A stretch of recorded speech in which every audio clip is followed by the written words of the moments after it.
I think we should give it up for the Bitcoin run today. I was going to get up here and talk with you about what I do for a living, but I think I'm just going to retire as of this afternoon. There's no reason to work anymore.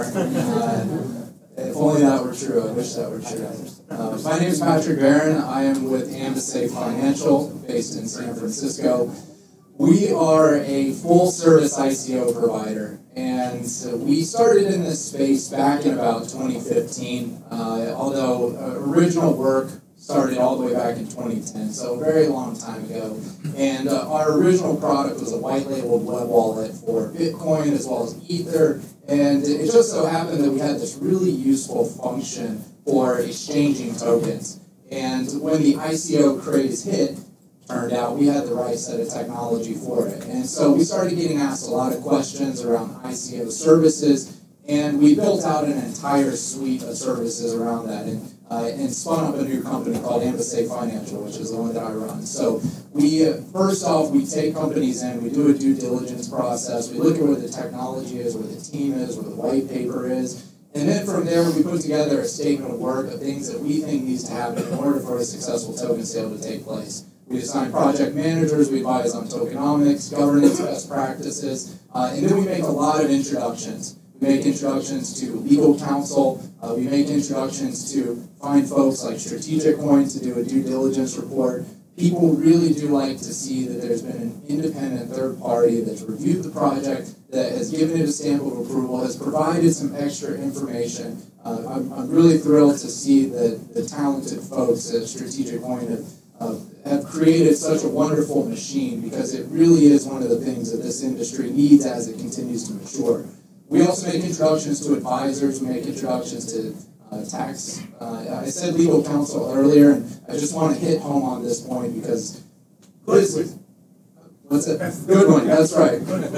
They didn't pay me to say this. There's no. I don't get a kickback for it, although we should talk about that.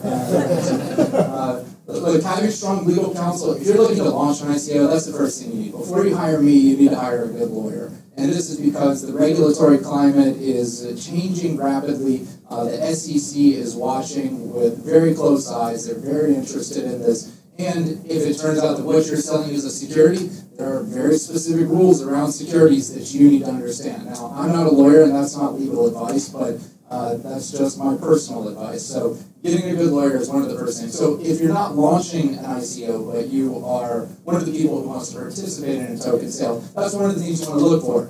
Who is the legal counsel that's guiding them? If it's not disclosed, if it's not clear, then that's a red flag. You may want to avoid that. But we also help with all of the technology for the clients that we bring on. So what we really like to do, back about 6-8 months ago, we could launch an I.C.O. on white paper alone and a really strong advertising campaign and some great PR from somebody like David. But things are changing in that you've got to have some substance. You've got to have something that actually works. And so we have about 100 people total between our 3 entities. Some of the best smart contract engineers in the world. So we help get our clients to a point where their token is functional and it has utility. And this is the other thing that you should really be looking at, either if you're looking to launch an I.C.O. or if you're looking to participate in an I.C.O. You need to understand what this token is. Is this token facilitating some form of closed loop or circular economy? The example that Steve gave about the arcade is a really good example. And one of the ways that I like to think about a closed loop or a circular economy is if you are going into a casino, the first thing you need to do is that you need to give them your fiat currency, your dollars, your pesos, your euros, and they're going to give you their tokens, right? And then from there you can go and you can play games. So if you're going to the slot machine, that's kind of like a gift card, right? So you gave them dollars, they gave you tokens, you give them the dollar right, or you give them the token right back, and then you've got, hopefully you get your payout, right?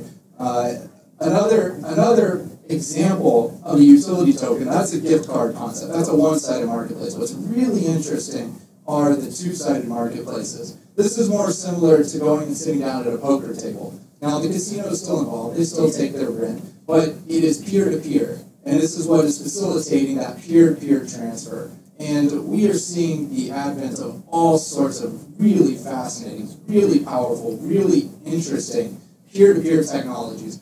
Storage, Filecoin, being able to share your hard drive, that's one of the early examples. We're seeing other aspects of our phones and our computers, like sharing CPU cycles, interesting concepts around sharing Wi-Fi, sharing VPN services, and really making the internet decentralized in a way that it was intended to from the very beginning. So if you're going to be participating in an ICO, you need to understand what the utility value of that token is. You also need to understand what the monetary policy is, or a new word that will probably be in the dictionary next year. Norman, you need to make this happen. Tokenomics, right? Understanding what the monetary policy is. Is it a Fed policy where they can create as much as they want? Or is it a deflationary policy where the tokens disappear based on how long you hold it? Or is there a finite amount and the supply-demand economics are going to kick in if the value of that token goes up, right? If there's a fixed amount, if people want to come in and use it, then the value is going to go up. Very, very simple,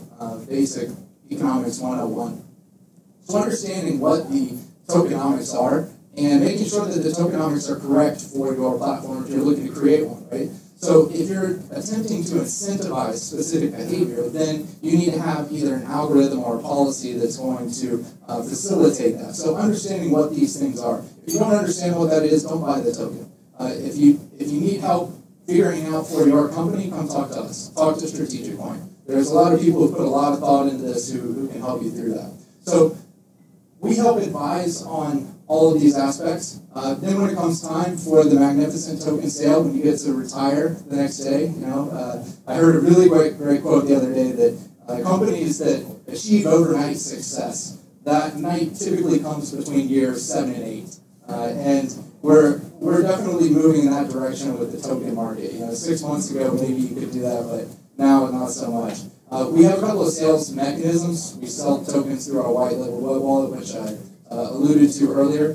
We also have a decentralized Ethereum token exchange called orderbook.io. It is a primary market for I.C.O tokens. As soon as we get all the KYC AML accreditation, is that my time? You could have just asked. You could have just asked. I got another one. There you go. I got another one. I stopped doing those because they're only 15 minutes. I don't even remember where I was. Order book.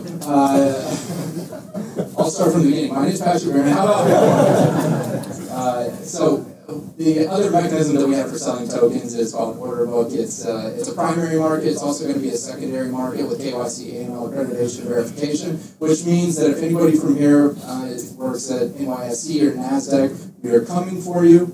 We will be knocking at your door in the next few years, so consider yourself warned. And this is the reason why we're able to do this is because the state of Delaware now recognizes blockchain-based shares. So you can incorporate your company in Delaware, you can issue the shares on the Ethereum blockchain, and they can trade on a platform such as Orderbook. So if any of you are looking to launch an ICO, please feel free to come talk to me if you'd like advice on what to do and not to do. I don't give financial advice or legal advice, but I'm happy to talk to you. And that's all I got. Thank you.